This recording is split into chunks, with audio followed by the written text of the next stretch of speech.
नमस्कार साथियों, कुछ बात करें यूट्यूब चैनल पर एक बार फिर आपका बहुत बहुत स्वागत है। आप आजकल समाचार पत्रों में सुन रहे होंगे, टीवी के चैनलों में देख रहे होंगे कि उत्तर प्रदेश शासन और प्रशासन ने कांवड़ियों की यात्रा के मद्देनज़र जो एक ये निर्देश जारी कर दिया है कि कांवड़ियों के रूट पर जो भी दुकानें हैं, जो भी ढाबे हैं, फलों वगैरह की दुकानें हैं, उनके जो मालिक लोग हैं, उनको लगाने वाले जो लोग हैं, वो अपनी अपनी दुकान पर अपना नाम लिख करके रखेंगे। इस एक आदेश पर बहुत घमासान मचा हुआ है और लोग ये कह रहे हैं, विपक्षी लोग जो हैं हमारे, वो कह रहे हैं कि इससे आपस में भेदभाव बढ़ेगा। आपस में भेदभाव क्यों बढ़ेगा?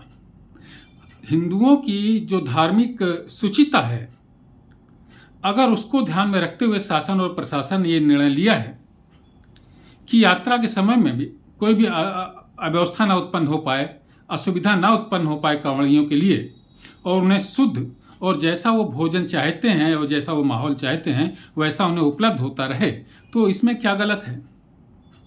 लेकिन विपक्षियों को इन कांवड़ की यात्रा करने वालों से और इस यात्रा के समर्थन करने वाले हिंदुओं से हमदर्दी नहीं दिखती।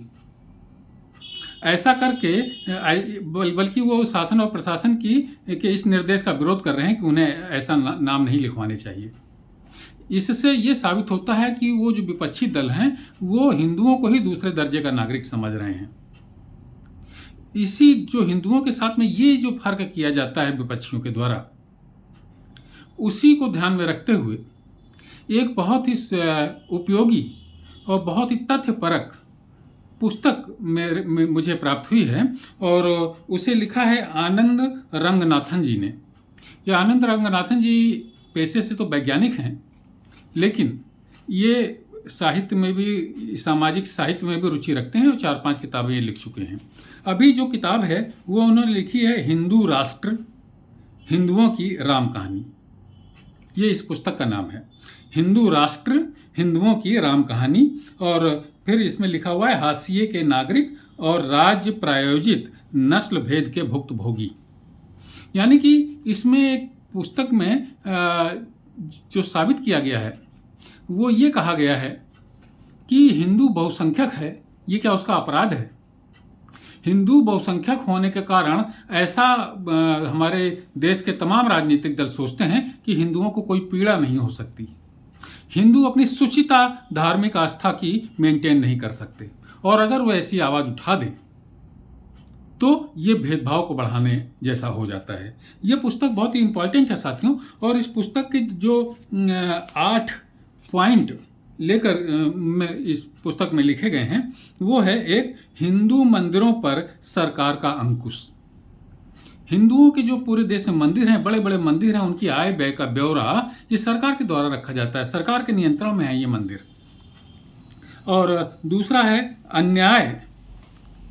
ये जो पहले थोड़ा सा एक ये देख लीजिए, हिंदू मंदिरों पर जो सरकार का अंकुश है उसके लिए लिखते हैं हिंदू मंदिरों और उनकी संपत्ति पर सरकार का अंकुश होना है। ये एक बहुत बड़ा वो विभेद समझते हैं आनंद रंगनाथन जी। ऐसा न केवल आज भी बदस्तूर जारी है बल्कि मौजूदा सरकार की निगरानी में भी फल फूल रहा है, और ये दिखाता है कि हमारे देश में राजनेताओं ने हिंदुओं के साथ कैसा सलूक किया है। हिंदू मंदिरों पर सरकार का अंकुश है, दूसरे धर्म के जो पूजा स्थल हैं वहाँ पर अंकुश नहीं है, ये साबित करना चाहते हैं। क्योंकि अगर एक धर्मनिरपेक्ष राज्य है तो सभी धर्म के लोगों के पूजा स्थलों के साथ में समान व्यवहार होना चाहिए, लेकिन हिंदू मंदिरों पर ही क्यों इस तरीके का अंकुश रखा जाता है। दूसरा है अन्याय के मारे कश्मीरी हिंदू। कश्मीर से कितने हिंदू भगा दिए गए और इसको भी एक्सेप्ट ही नहीं किया जा रहा है कि ये बहुत बड़ा नरसंहार हुआ था कश्मीर में और हिंदुओं को वहाँ से भगाया गया। तीसरा है वक्फ नियम 1995। ये जो वक्फ अधिनियम 1995 है साथियों, आप देखिए हमारे देश में सबसे ज़्यादा ज़मीन जो है वो रेलवे के पास में है, इसके बाद रक्षा विभाग के पास में है, या संभवतः रक्षा विभाग के पास पहले है, और चलिए इसमें से देख ही लेते हैं। रक्षा विभाग के पास सबसे ज़्यादा ज़मीन है और इसके बाद रेलवे के पास में सबसे ज़्यादा ज़मीन है, और तीसरे नंबर पर ये मुस्लिम वक्फ बोर्ड जो है इसके पास में सबसे ज़्यादा ज़मीन है। ऐसा क्यों है साथियों? देश की ज़मीन वक्फ बोर्ड के पास में क्यों है? लेकिन ऐसा नियम बना हुआ है इसलिए उनके पास में है। तीसरे नंबर की सबसे ज़्यादा ज़मीन वक्फ बोर्ड के पास में है। शिक्षा का अधिकार अधिनियम, इन जातियों को अल्पसंख्यक मान करके इन्हें शिक्षा के क्षेत्र में कुछ ऐसे अधिकार दे दिए गए हैं कि अपनी धार्मिक आस्थाओं के हिसाब से आप विद्यालय संचालित कर सकते हैं। ये एक विभेद है जो सबको नहीं प्राप्त है। पांचवा है कानून का बहाना, गैर हिंदुओं की खुशामद और हिंदुओं पर निशाना। छठा है हिंदू धर्म में सुधार की न्यायालय की विशेष दृष्टि। ये उम्मीद की जाती है कि हिंदुओं में ही बराबर सुधार होते रहें, लेकिन दूसरे धर्मों पर सुधार हो, ये बात ना तो हमारा न्यायालय इस बात को संज्ञान ले पाता है, न दूसरी सामाजिक संस्थाएं इस बात को संज्ञान में ले पाती हैं। ये एक विभेद है। धर्मनिरपेक्ष राज्य में तो सबके साथ बराबरी का दर्जा होना चाहिए। सातवां है जश्न, लाखों हिंदुओं के खून और धर्म परिवर्तन करने वालों का। आप देखते हैं बराबर, आज भी अगर आप रोज अखबार पढ़ते होंगे तो देखते होंगे कि हिंदू धर्म से मुसलमानों में परिवर्तन हो रहा है और हिंदू धर्म का ही ईसाइयों में परिवर्तन हो रहा है और बेरोक टोक हो रहा है। ये ना तो हमारी सरकारें इस पर नियंत्रण कर पा रही हैं और मुसलमान और ईसाई धर्म को मानने वाले लोग तो खुलेआम ये कर ही रहे हैं। और आठवां है पूजा स्थल अधिनियम 1991। 1991 में जो पूजा स्थल अधिनियम बनाया गया था उसमें ये कहा गया था कि राम जन्मभूमि का तो जो मामला है वो सेटल होगा न्यायालय के द्वारा, लेकिन इसके बाद 1947 में जिस भी पूजा स्थल की जो स्थिति थी वो वैसी ही बनी रहेगी, अब उस पर आगे कोई विवाद नहीं माना जाएगा। तो यानी कि इस अधिनियम के हिसाब से अगर देखें तो काशी और मथुरा और मध्य प्रदेश के भोज साला में जो विवाद चल रहे हैं और जाने कितने हजारों मंदिरों पर जो विवाद हैं जिनको कि मुगल शासकों ने मुसलमान शासकों ने तोड़ करके मस्जिद में बदल दिया था, उन पर अब हिंदू अपना दावा नहीं कर सकेंगे। तो ये जो 8 अधिनियम बातें हैं ये हिंदुओं को पीड़ा देने वाली हैं और वही इस पुस्तक में दर्शाई गई हैं। जो हिंदुओं को दोयम दर्जे का ये जो आनंद रंगनाथन है, ये इन्होंने चूंकि 8 पॉइंट पर पुस्तक लिखी है तो ये तो कहते हैं कि हिंदुओं को 8वें दर्जे का नागरिक समझा जाता है हमारे देश में, वरना ये अधिनियम क्यों है।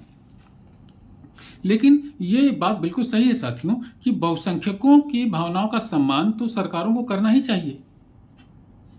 कोई भी देश जो जाना जाता है वो उस देश के बहुसंख्यकों के कारण ही जाना जाता है। वहाँ के बहुसंख्यक सुखी हैं, दुखी हैं, उनके क्या अधिकार हैं और वो किस तरीके का आचरण कर रहे हैं सुख और दुख में, ये सब बातें तो बहुसंख्यकों के आधार पर वो देश पहचाना जाता है।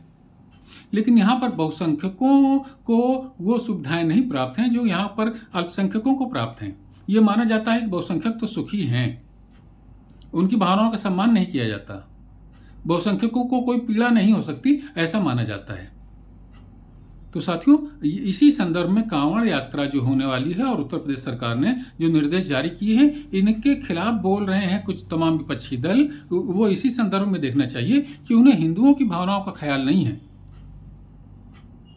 हिंदुओं के पक्ष में जरा सी भी बात अगर कह दें आप उनकी धार्मिक आस्था को सम्मान करते हुए तो फिर वहाँ पर देश का सांप्रदायिक सद्भाव खतरे में पड़ जाता है। और इसकी गहराई में अगर आप जाएं तो तुष्टीकरण का जो नीति हमारे तमाम राजनीतिक दलों ने चला रखी है, सरकारों ने चला रखी है, वही इस जो भाईचारा बिगड़ने का कारण होता है, जो भेदभाव बढ़ने का कारण होता है, ये तुष्टीकरण की नीति होती है। और ये जब तक तुष्टीकरण की नीति पर पुनर्विचार नहीं किया जाएगा तब तक ये समस्याएं बनी रहेंगी और बहुसंख्यक अपने आप को पीड़ित महसूस करता रहेगा।